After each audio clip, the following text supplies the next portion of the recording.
my second colonoscopy with a colostomy bag.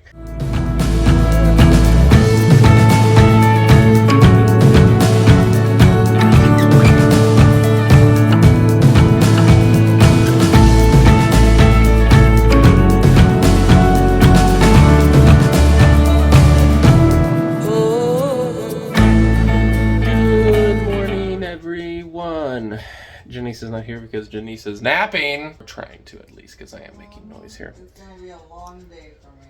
So, just a quick intro to what I'm doing. I am now doing my second colonoscopy with a colostomy bag. So I'm going to show you a little bit of our setup and explain what I have here and why. So as you can see, I have some of the things that are necessary. Denise always wears her mask because it does smell. Gloves, mic and ring.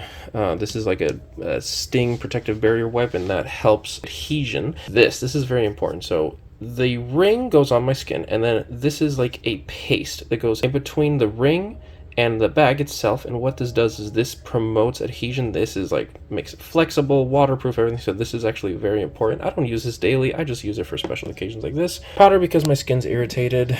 The lubricating deodorizing gel, and then lots of skin prep. So this is a no sting skin barrier film. And what this does is it just gets the skin nice and ready to promote as much adhesion as possible. I'm in the bathroom now where I have some of the bags set up here to explain it better. Janice is in the room. She wants to nap, so I feel bad. So that's why I'm coming in here to show you. Let's do this. So these are the flanges, right? So I don't use this system anymore, which it is a flange, and then the bag goes on top and clicks in. This is what's called a two-piece system. I use a one-piece system that just the bag sticks onto there, and I cannot remove it at all until I remove the entire thing, which would be basically these two pieces in one. That system works better for me because this is kind of rigid because there's lots of plastic in here that does not flex. Mine is completely flexible and more comfortable for me. Everybody's different, obviously. Another one that I have used is these. These are some close-ended pouches that are cut to fit, and this is just a disposable bag. As soon as you fill it up, you just peel it off, toss it out, and slap another one on, and there you go. I have used these in the past. Absolutely amazing, especially if there's like an emergency or something, like you start having a leak in public or something, and you have to go to the bathroom, rip your old bag off. Instead of having to do every single thing, you can literally just slap one of these on, get home, and then at home you can do the full change, which is why I love these. And again, these are cut to fit, so depending on what size your stoma is or what you need, obviously you can just cut it out. And then these are super flexible. I mean, when you wear this, it feels like you have nothing on, and they just go right back to their shape. Absolutely love these. Unfortunately, insurance will not pay for these if you need more than 2 per day. Insurance only pays for a maximum of 2 per day. I have some because my nurse was kind enough to get me some. You can buy these on like Amazon and stuff like that. All you need is this reference number right here. Put it in Convatec, that number. You should have these. Not all of them are cut to fit, so always make sure if you want the cut to fit ones, you get these. Great option. Oh yeah, so this bag comes up halfway up my thigh. Basically what this is an irrigation sleeve. So I'm gonna put this on first. And instead of putting on this regular size little bag, I get to put on this monstrosity. Why do I want to do that? Because this bag is obviously going to get filled much faster than this one. And then this one, I can literally just pop this top open right here, and I can irrigate my stoma, irrigate everything, and clean it all out, and just have a constantly nice, clean, fresh bag. This system is something that my ostomy nurse Sally told me about. And the first time I did my colonoscopy prep, absolutely amazing. If I had to do it this one, I would be running to the bathroom constantly to empty it out in fear that this is going to pop off. I leak or something, headache. Don't want to go through that again. So I just ended up buying this one off of Amazon. I got a box of like 5 for, I think it was like 30, 40 bucks. Not a big deal, but at least I have them now, always for the future. I bought the size for this one. They also have them for this size. The only difference between this one and this one is, you know, the actual bag size. The opening here and here is slightly different, even though the actual opening for the stoma is the same. This one's convex, this one's flat, this one has the accordion. That's why I went with this, because that's the system that I was shown the first time. That's what we're gonna do. So, lots of information, I'm sorry guys. So what I'm gonna do right now is I'm going to shave. I got my hair cut a little bit, and I want to just shave, get a little bit cleaned up, and then from there I'm gonna go lay down in bed, let my stoma completely go in. From there, my mother should be coming soon because she's gonna babysit the baby for a little bit, and that's gonna give me and Janice a chance for me to remove my bag, clean my skin up but nice and well, and put one of those bag systems on so that I can then commence the prep, which, as all of you know, if any of you guys have seen any of my multiple colonoscopies that I've done in the recent years, I hate the prep. But I'm going in it with an open mind because this last time I did it with the colostomy, it wasn't as bad as my other ones. I didn't have huge pain like I always did. And you're probably wondering, Paul, why are you doing another colonoscopy prep? Well, I have been doing my new medication of Skyrizi for about 4 months now, almost 5. This is the time frame that my doctor wanted to do it so that he can see if I'm having any clear benefit from the medication. When I last did my colonoscopy, I was perfect. My Crohn's score was 0, literally nothing. And that was great. But then shortly after, I started getting ulcers on my stoma. And that can mean one of two things. So like right now, I am prolapsed probably like that much, right? At least a solid bore, almost 5 inches. And that constant going out, going in, going out, going in, my GI doctor said that can cause ulcers. And hopefully that's what it is here. When I saw my colon rectal surgeon, he said that he did feel some slight thickening of the colon wall, but it was just a few inches right where the ulcers were, and after that it felt normal. So I am hoping that the issue that I'm having right now is simply just from the prolapsing going in and out, in and out, in and out, that it has caused these ulcerations. Because everything else looked normal the last time I did my colonoscopy, and if everything continues to look like normal, that means that it's not necessarily Crohn's. It could be, but it's kind of hard to determine if it's Crohn's or if it's just a prolapse. But if the rest of the colon does look inflamed or problematic, then it's Crohn's. But if it doesn't, then that's good news. Why? That means I'm on the right track to reconnect. Very scary, very mixed emotions for sure. And what this colonoscopy is going to do is going to tell me what path I'm going to take, whether I'm on the path to reconnect or if I'm on a path to possibly getting more or all of my colon taken out and having a permanent ileostomy. So it's kind of like scary at the same time. If everything looks well, I have another colonoscopy in 6 more months to check again.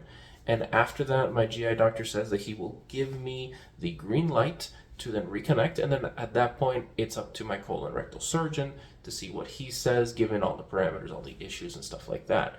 So I'm hopeful. Don't get me wrong, that surgery is not a walk in the park either. It's basically connecting 2 sewer pipes together and hoping there's no issues. There's always risks of inflammation coming back, infection, problems, leakage, and the worst. But this is part of this journey, and I have known several people who have done this surgery and perfectly fine, no issues whatsoever, and there's always lots of people who do it, successfully. So I'm not necessarily scared, but that is definitely going to be a rough journey. And if that is what's in the cards for me sooner, I am perfectly okay with that, because I just want to have the highest chance of success. If I need the colostomy for another 6 months or another year just to make sure that everything is okay, I will do that. I don't want to delay it unnecessarily either, because I would like to, return to some normalcy in my life. But if this is my permanent for the rest of my life, I'm perfectly fine with that too. This colostomy has given me a quality of life that I have not had in a very, very long time. Let's do this, guys. One step at a time. All right, so I have now shaven a little bit, not too much, just wanted to trim my beard up. And now I am resting in bed. As you can see my night table, I have a bunch of supplies there. Like I said, all the different supplies for any different amount of situations. My mother is here watching the baby so that I have the time to lay down, let my stoma go back in, because it's still like 3 inches out like that. Once the stoma's completely in, I'm going to remove my bag. I'm going to clean up my skin. I may hop in the shower, even though I just did shower, but I want to hop in, clean my, the skin around the stoma really, really well, and then slap my new bag system on. Right after that, I have to start my prep. Yay! Right, babe? Yay. it is the time. So I have removed my bag. Stoma looks good. There's like a little gab looking thing here onto the side. So I don't know what that is necessarily, but you know, these are all things that we're going to bring up to the doctor. Janice is here. She is all gloved up, and we are going to be putting on... Let's see. Hi. We are here. We're going to be putting on my new bag that is going to be for the prep. Because I'm about 30 minutes past due when I should have started my prep. Not a big deal. It's not like an exact time, but I just want to get this over with. As you guys can hear, Sushi and my mother are right out the door. We have all of this stuff here. So the very first thing we're going to do is we're going to take one of the Ekin rings there. The ring is going to go over my stoma. We're going to put a paste all the way around it, and then the flange thing right there. Right there. The flange is going to go on it, and then the bag goes attached to it. The good thing is, again, I have this big bag, and then I can put just a normal size bag on there too once I'm done.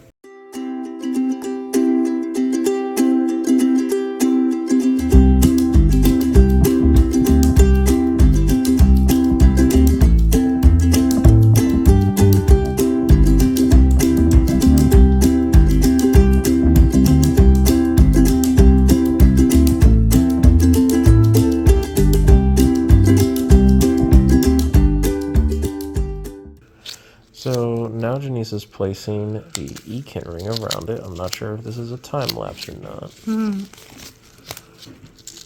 It's fine. We'll figure that out in the editing process.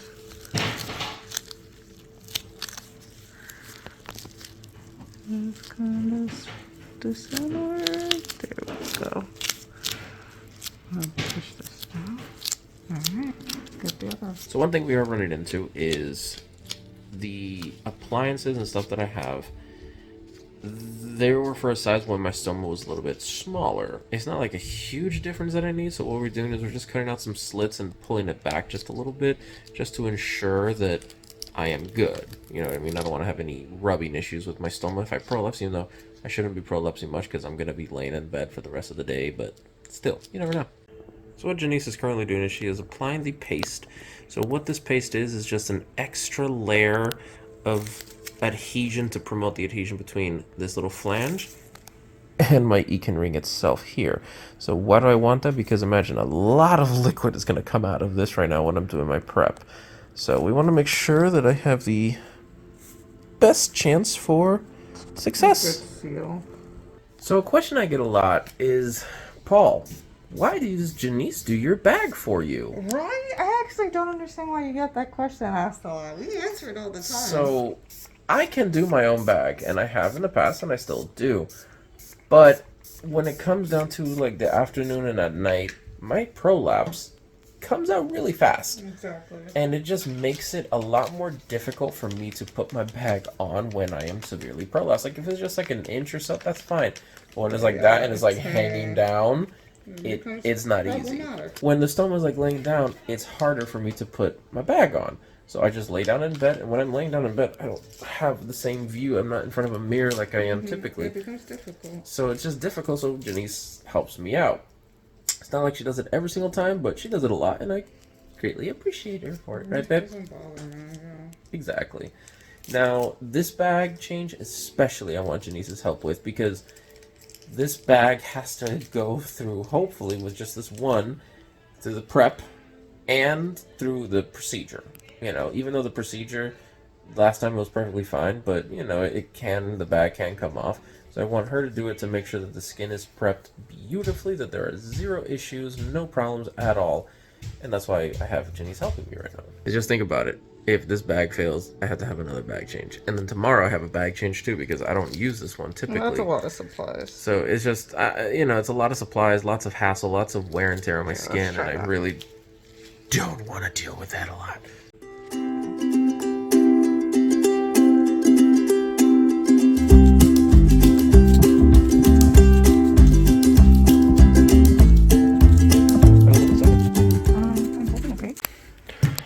Okay, so I'm going to show you how I'm doing this prep. I'm doing this one a little bit different. I want to have 3 different flavors. So I have apple juice over here. I have my favorite sweet tea here. And then I have my Gatorade. So I already pre-mixed the Gatorade. I have our little kitchen scale here. I did some math. I have to drink 64 fluid ounces. So Gatorade, I have 28 fluid ounces. I calculated how many grams of Miralax I needed, weighed it out on my scale, poured it in there, perfect. That's what I'm gonna do. So I have, this is all the Gatorade I need to drink. I have 1 bottle with sweet tea and Miralax, apple juice and Miralax. So that it's happened to me in the past when I'm just drinking one flavor, it can make you a little nauseous and stuff. So I want to be able to have 3 different flavors, and that way, you know, I'll be chugging the Gatorade, which is good because it hydrates you. But once I get tired of it halfway through, I can switch over to some sweet tea and apple juice and kind of switch it up here and there. And I think that is going to be a key for success for me. This is the first time I'm doing something like this, so let's see how it goes. So my scale is zeroed out because as soon as I take this off, the weight goes there. So for now, that's already been mixed. I'm gonna do this one. I have my Miralax, and I am just going to pour in 65 grams.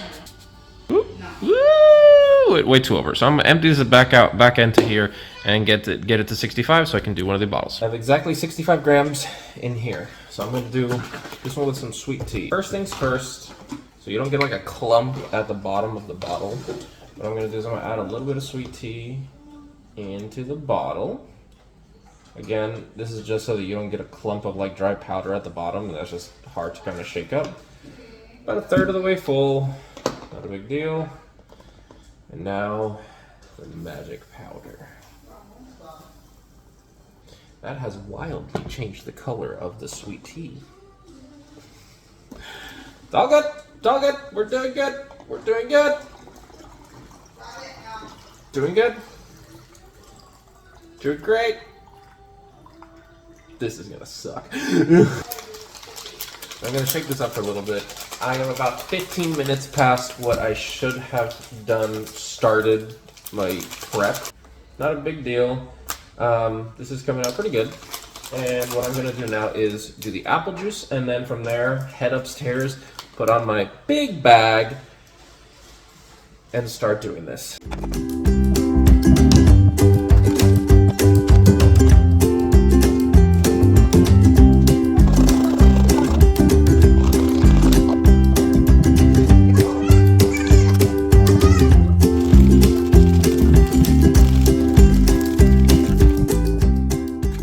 Alrighty, so I have my apple juice, my sweet tea, and my Gatorade.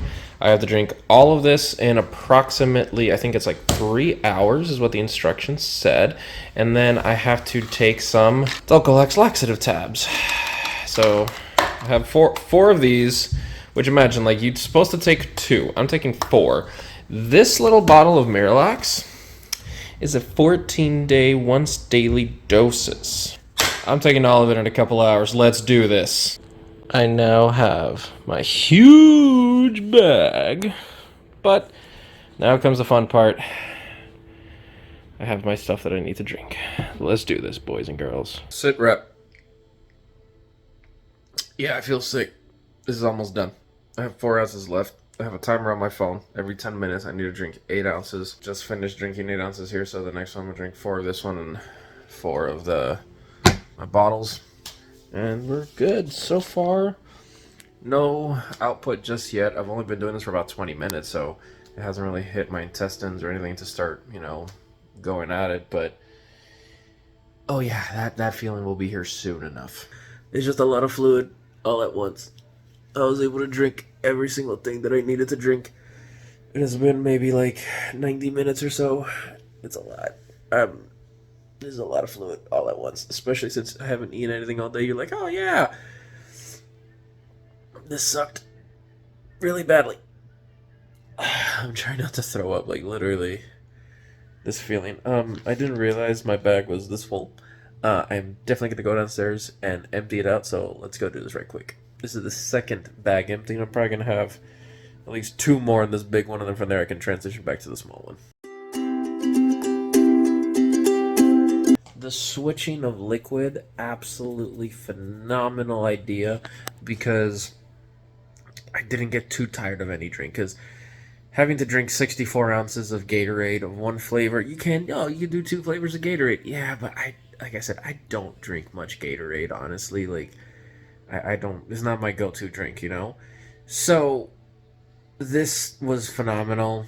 giving it time for it to, the Miralax doesn't taste like anything. As long as you shake it up, you give it 5 minutes, it'll be fine. So just been drinking, have an alarm on my phone every 10 minutes. I take my sips. I'm about to be done, and then in about like 2 more hours, I have to take 4 Dulcolax tablets. So let's see. So far, I don't have any more solid stool inside of me. It's all just pure liquid that's coming out at this point. But I need to keep drinking water, keep drinking as much as possible so that I can get everything out so it's like a clear liquid, or at least see-through liquid that's what's coming out. I know it's disgusting, but this is part of it, guys. Alright, guys. It's like 9:30. I have taken my 4 Dulcolax tablets. God, this sucks. Like, don't get me wrong, I've done this time and time again. It is the same thing every single time, but I am powering through it because this is what I need to do to make sure that I am on the course, on the right track.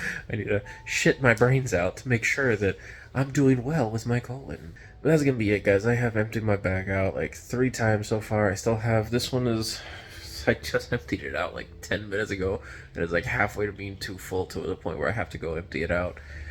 Not a big deal, but prep is going well. Liquid is coming out, is almost clear. It's still a little hazy, but it's perfectly fine. After the Dulcolax tablets going overnight, I'm pretty sure I'll be a-okay. So, alright now, guys, that is going to be it for today's vlog. Do not forget to like, share, and subscribe. We truly appreciate all the love and support. When you do subscribe, hit that bell notification so you get every single upload of ours. We try to upload at least twice a week, every Tuesday and every Thursday. This is one vlog. Tomorrow morning, my day starts at 5:30 in the morning. I have to wake up, I'm going to shower, and then get ready to go out, and then my mom is actually going to take me tomorrow morning for my colonoscopy, because it was either my mom stays home with the baby or Janice stays home with the baby. And my mom was just telling me, she's like, hey, I don't feel the best to be running after the baby to, tomorrow. Is it possible I can just take you? It's perfectly fine. Janice is, it's okay. She's going to stay here. This is a very routine thing, so I'm not nervous at all. I've done this time and time again. So yeah, so my mom's going to take me. We have to leave the house by approximately like 6:30 to be there on time to check in. My procedure is at 9:30 a.m. Check-in's at 7:30. So you have to park, go, get in, check in. They take you upstairs, get into a room, get dressed or undressed, get an IV, speak to the anesthesiologist, speak to the doctor, speak to all the nurses, every single person possible. And then I get to have a nice little nap with drugs. Yes. That's what I want. Anyways, so again, guys, thank you so much for the love and support. I try to make fun of these situations and make light of them just because it can't be too serious. You have to laugh at certain things. I was telling my sister today, I don't have to do all the prep. She's like, why not? I was like, I only got 65% of my colon. That means I only got to do 65% of the prep. So, I make fun of the situations because it can't be too serious about it. So, guys, for now,